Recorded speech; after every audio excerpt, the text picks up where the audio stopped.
Oh, what is good, guys? Another video out here. Today we're going to be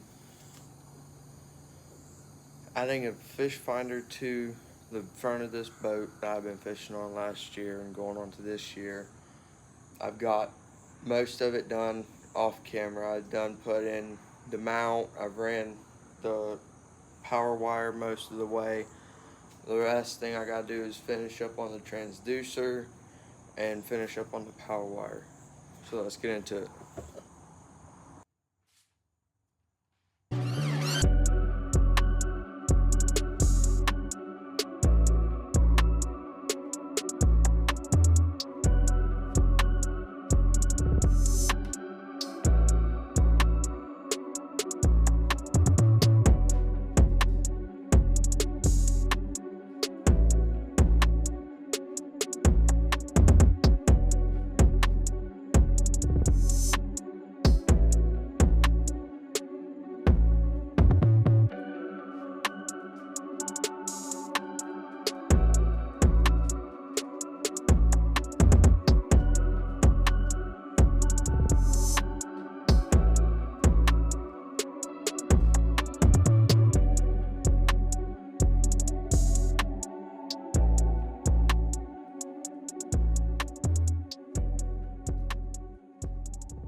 a certain time, a little bit over that time.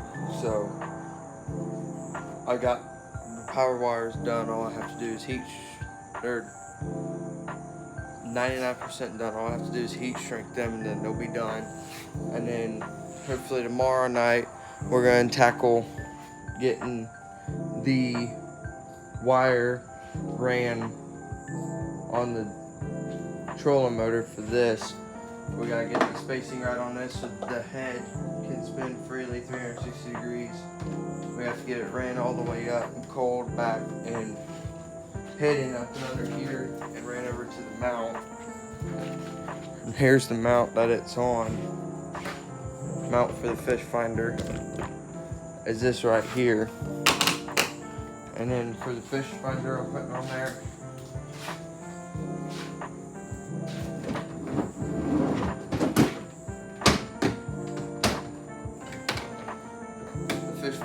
on there is a Garmin Striker 4. It has the basic things, sonar and map. That's basically all I need. I'm not putting live scope on this boat. I do not like live scope. In my opinion, you're just watching a video game trying to catch fish. So that's why there's not getting this boat will never get live scope. It'll always get a fish finder. Later on, I might upgrade to a bigger fish finder, but not live scope.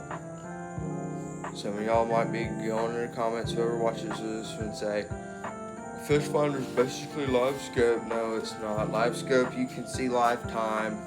You can watch your bait hit the nose of that fish and catch him. That's, in my opinion, that's just a video game. So that's not why this boat will never have live scope. Now, with this fish finder, it takes and it just, if I don't break it trying to show y'all, clips on there. I can adjust it that way, I can adjust it this way. And this is power cable. It plugs into the back here, and it came with these covers. And all it does is it just clip it like that, and it comes undone. You don't want it to come up forward like that though. So later we'll take and run the wire on the transducer. You can see the transducer right here. It came with a big old zip tie that I put on there. And we'll try it for the first couple of days. And that's it. We'll catch you on a part 2.